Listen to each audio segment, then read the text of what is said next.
আইছি গরু আনছে 80 বেচছি 2 আর 2 মাসে আছে বেচা কিনি মোটামুটি ভালাই বোঝা যাইতেছে। আমরা এবার জামালপুর থেকে 80টি গরু নিয়ে এসেছি। পিছনে দেখতে পাচ্ছেন এটি হচ্ছে নাম দিয়েছি ব্ল্যাক ডায়মন্ড। এর বিশেষত্ব হচ্ছে 1000 কেজি প্লাস ওজন, শান্ত স্বভাব এবং একদম ত্বকগুলো সুন্দর। তো গতবারের চাইতে এবারে আমরা আশা করছি কিছুটা দাম পাবো আর কি, যদি বাজার ভালো যায়, যদি পার্শ্ববর্তী দেশ থেকে গরু অবৈধভাবে না ঢুকে। চাপাই থেকে গরু আনছি 42টা। গরু বেচা বিক্রি কিছু হয়নি, হবে কাল থেকে। বাজারের সম্ভাবনা তো বেচা ভালোই বাজার হবে লাগছে, বোঝাবুঝি যাচ্ছে। সেপনিল প্রাণঘাতী জীবাণুদের বিরুদ্ধেও দারুণ কার্যকর।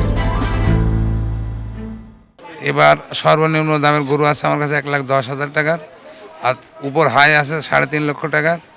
আর এবার গরুর দাম একটু বেশি, খাদ্যর দাম অনেক বেশি। গরু ঢাকাতে গাড়ি ভাড়া দিয়ে আসতাম 10,000 11,000, এবারে আছে 27,000 28,000 করে। আর এখানে 1 কেজি ভুসির দাম আপনার 55 টাকা করে কিনেছি বস্তা ধরে। সোলার ভুসি আপনার খুদ এবং সোলা কিনেছি গতবার 3800 টাকা, এবার কিনেছি 4500 টাকা বস্তা। মানে প্রত্যেকটা জিনিসের দাম বেশি, এই জন্য গরুর দাম একটু বেশি।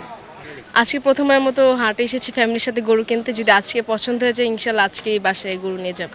গতবারের তুলনায় এবার গরুর দামটা একটু বেশি।